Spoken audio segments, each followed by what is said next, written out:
A 33-year-old female passenger taking a cruise on the West Coast has been reported missing. I've got the latest update on this missing passenger. A big update dropped this afternoon. We're going to get into that. Plus, if you've noticed cruise ships getting busier and busier to the point that they're almost uncomfortable for you, I've got some news that you're going to want to hear and some harrowing video of a rescue from a Royal Caribbean cruise will be played. Let's roll the intro.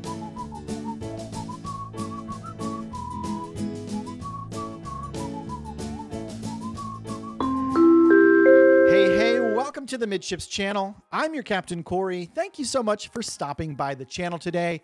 Wow, I can't believe it's already the middle of the week. Tomorrow's the big day for me. Don't expect the cruise news to occur, at least on this channel. Tomorrow, I'm going in for a surgery. I have to have a mass removed from my shoulder. It's outpatient. I will definitely keep you posted, but it's likely I'm going to be feeling a lot of pain and not really good. Come recording time tomorrow, probably going to be out on that episode. Just a fair warning. Now, it's not tomorrow yet. It's still today, and that means we've got to get into the cruise news, starting with a story that has really grasped the attention of the cruise community coming out of San Francisco. A 33-year-old woman was reported missing after she was supposed to be on board a cruise ship. Yes, that is definitely something you would want to pay attention to. The passenger's name is Elena Adams. She was reported missing to the San Francisco Police Department on Monday. Adams, who's not a resident of California, was slated to be on board the Celebrity Solstice, boarding at Pier 27 on Monday, but she never showed up to get on board the ship. And you know, this story broke yesterday afternoon after my episode was already recorded for the day, so I'm sorry I'm just getting you the information now, but there's already an update to this story. Elena Adams has been found safely in San Francisco. No foul play is suspected. It sounds like she may have just missed the ship. There's really no information as to why Miss Adams never made it on board her cruise.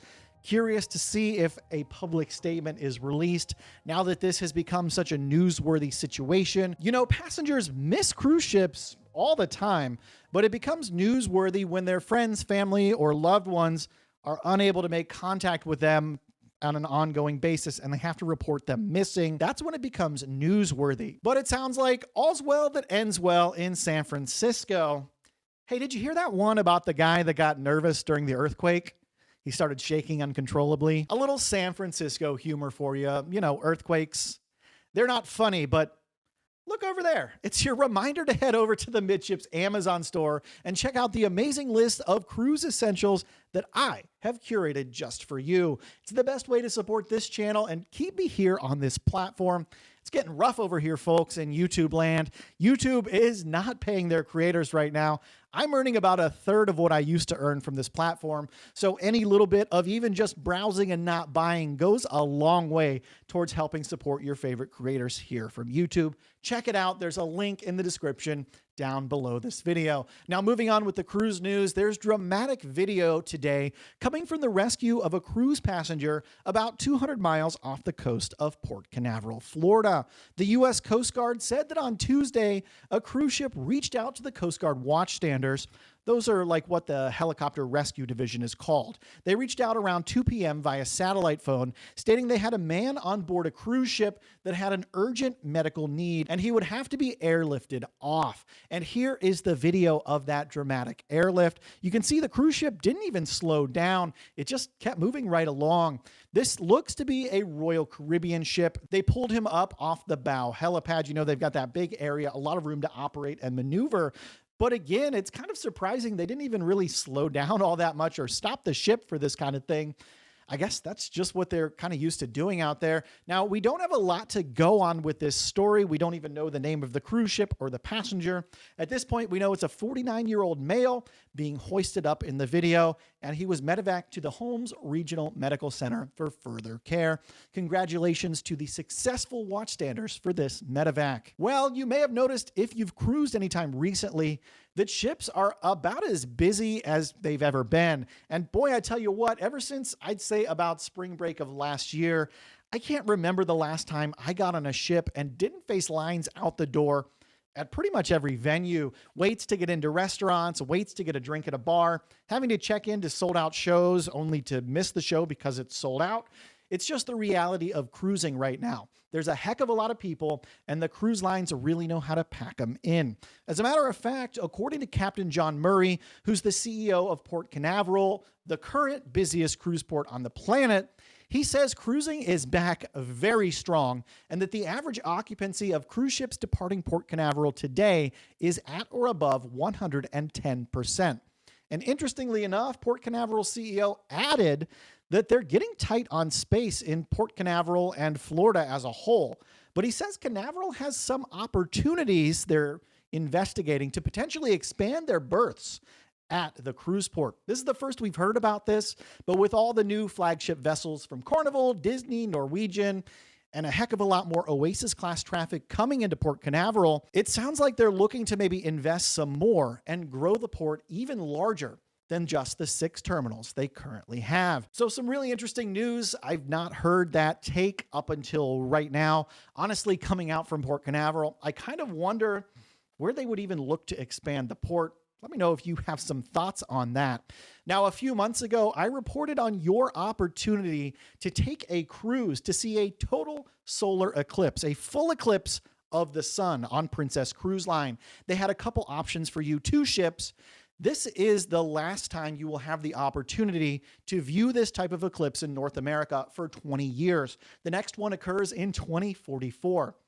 Well, Princess Cruise Line was offering up these 2 cruises on 2 different ships to go to this amazing thing. The Emerald Princess, which is now sold out, and the Discovery Princess, which is doing a Mexican Riviera Panama Canal transit. Things are heating up over there on these solar eclipse cruises. This is your warning. Prices start around $1,700 per person. It's not totally unaffordable. It's definitely something that's attainable for someone very much desiring this type of cruise. And boy, I tell you what, to be on board for this 4.5-minute spectacle as the moon totally obscures the sun, that's something special for sure. And it sounds like Princess have some really special plans to go along with it for everyone involved. They're advertising drinks, commemorative snacks, as well as they'll be handing out those eclipse glasses. Yeah, they're going to try to keep everybody safe. Don't look up and stare at the eclipse, you silly head. I remember the first solar eclipse I ever saw. It was in kindergarten for me, and I think my parents, my teachers, my friends, and their parents all told me this like horror story of a little girl who just looked at the eclipse without glasses and she went blind at a young age. And boy, that story echoes at the back of my mind to this day. Every time I hear about an eclipse, it's just one of those like triggering things from childhood.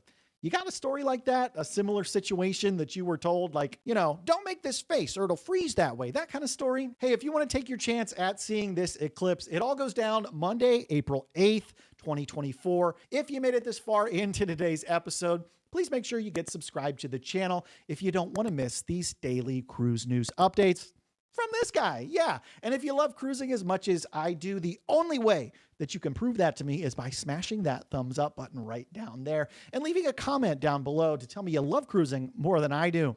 Thank you so much for stopping by the channel today. And until next time, 2 days from now, we'll see ya on the Midships. Y'all, I gotta say, I'm getting a little bit nervous about this surgery tomorrow. We are removing, I'll just show it to you. This guy right back here has been growing on my back for a while now. And I guess the doctor is starting to get a little bit more concerned over it. So it's going away. Hopefully all goes well. But like I said, missing tomorrow's episode, most likely as a result of this. Give me 24 hours to recover, and we should be back to our regularly scheduled programming by Friday. Speaking of regular programming, make sure you get your story in for the Cruise Confessionals podcast to podcast@midshipscruise.com. Send it via email. If you got a spicy, fun, funny, or just a story that you feel like other people should know about that happened on a cruise ship. God bless you. We'll see you in a day or two.